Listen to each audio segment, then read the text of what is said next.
Bonjour tout le monde, nous allons illustrer dans cette vidéo un premier outil de classification ou segmentation ou clustering. Il s'agit de la classification ascendante hiérarchique.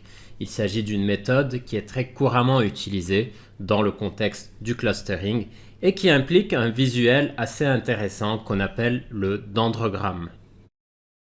Voici une petite intuition derrière la classification ascendante hiérarchique. On appelle cette technique en anglais Agglomerative Hierarchical Clustering. C'est une méthode dite hiérarchique, c'est-à-dire que les groupes vont s'emboîter dans une structure qu'on appelle un dendrogramme. L'avantage, c'est que le dendrogramme peut être un visuel intéressant. Les diapos suivantes proposent une illustration intuitive de l'outil avec uniquement 2 variables et 3 groupes qu'on cherchera à constituer. Je reprends ce fameux exemple de jeu de données, il s'agit de jeux de données inventés d'ailleurs, qui porte sur la consommation du chocolat. Chaque ligne correspond à un consommateur à qui on a posé différentes questions auxquelles ils ont répondu avec des scores qui vont de 0 à 10. La question, c'est comment répartir ces consommateurs en groupes de consommateurs qui se ressemblent selon les variables qui vont de la colonne B à la colonne G.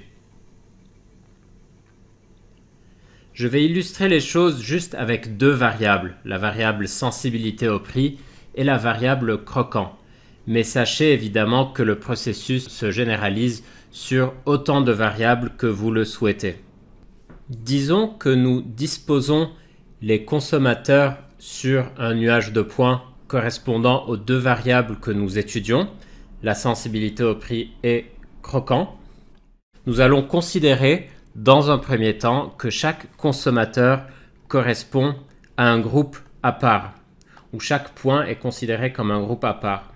À première vue, on peut remarquer que nous avons 3 groupes qui se distinguent dans ce nuage de points. Un groupe de consommateurs avec des scores élevés de croquant et des scores élevés de sensibilité au prix, donc des consommateurs qui préfèrent le chocolat croquant et qui sont sensibles au prix, un groupe de consommateurs intermédiaires et un groupe de consommateurs qui sont moins sensibles au prix et qui aiment moins le chocolat croquant. Donc a priori, si tout se passe bien, les techniques de clustering, comme la classification ascendante hiérarchique, devraient faire ressortir quelque part ces 3 groupes de manière séparée. Dans un premier temps, chaque point, chaque consommateur est considéré comme un groupe à part. Donc ici, j'ai 19 points dans ce nuage de points. Chaque point est considéré comme un groupe à part.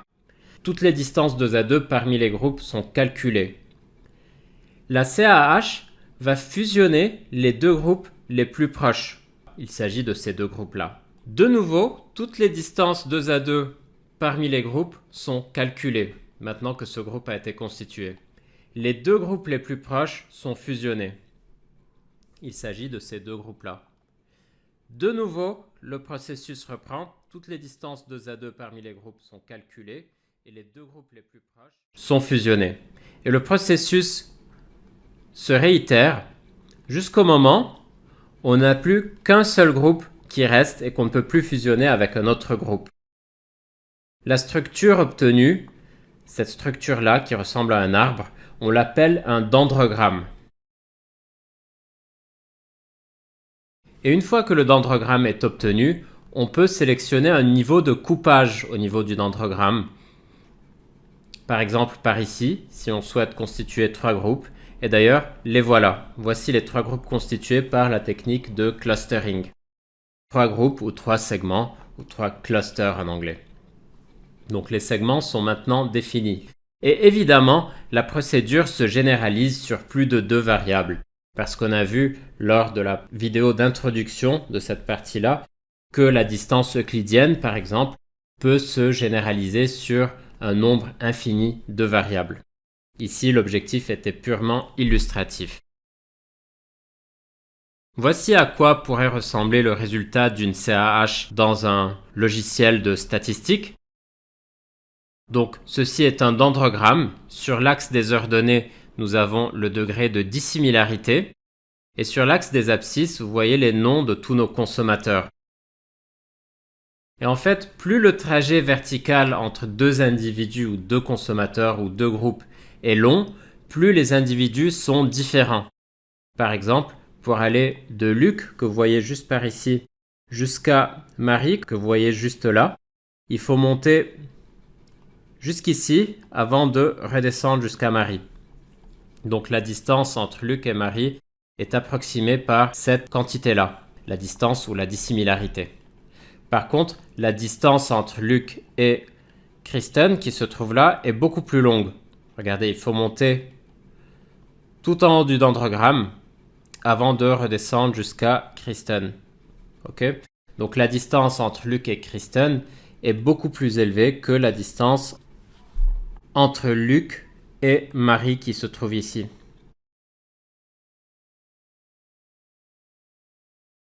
Ici, vous avez vu qu'on a choisi de répartir les consommateurs en deux groupes homogènes.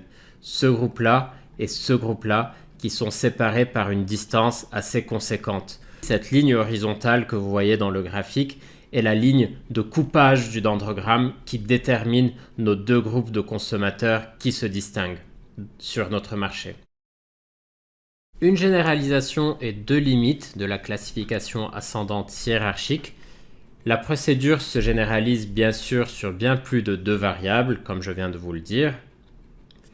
La première limite que je souhaitais vous exposer, c'est que la technique fonctionne en partant depuis l'observation. Vous vous souvenez, le dendrogramme se construit à partir de la fusion des observations progressives les unes avec les autres pour constituer progressivement des groupes de plus en plus grands. Conséquence, il est impossible de trouver des structures qu'on pourrait détecter en partant plutôt de l'ensemble des observations ou des individus jusqu'aux observations individuelles, donc en partant en sens inverse. Une solution ici, ce serait d'utiliser la classification descendante hiérarchique qui fonctionne à l'envers, donc qui part d'un groupe entier qui recouvre toutes les observations jusqu'à arriver aux observations individuelles. La deuxième limite, c'est que la classification ascendante hiérarchique est peu efficace lorsque les séparations sont non linéaires. Donc je vous donne un exemple. Regardez cette situation-là où vous avez deux anneaux, deux groupes qui correspondent à deux anneaux qui s'emboîtent. On aimerait bien détecter le premier anneau en tant que groupe à part et le deuxième anneau en tant que groupe à part. La CAH est incapable de séparer ces deux anneaux. Une solution, c'est d'utiliser des algorithmes qui sont basés sur une notion de densité, c'est-à-dire des algorithmes qui vont plutôt détecter des zones à forte densité en tant que groupe à part. Une des techniques qui se base sur la densité, c'est DBSCAN ou Density Based Spatial Clustering of Applications with Noise. Donc c'est une alternative à la CAH lorsque vous avez des coupures non linéaires. Un petit récapitulatif. La classification ascendante hiérarchique est une méthode dite hiérarchique. Les groupes s'emboîtent dans un dendrogramme. Dans une prochaine vidéo, nous parlerons d'une autre technique de classification qui, elle, n'est pas hiérarchique, ne constitue pas de dendrogramme. Elle fonctionne avec l'idée du partitionnement du nuage de points. On parlera de la classification K-means. Vous souhaitez aller plus loin ?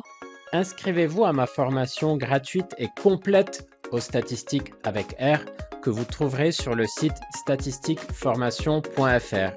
Vous y trouverez de nombreuses ressources, dont 8 heures d'enregistrement vidéo, les PDF des présentations de mes vidéos et des dizaines de lignes de code que vous pourrez télécharger et adapter à vos propres problématiques et données. Je vous mets le lien vers la formation dans la description de la vidéo.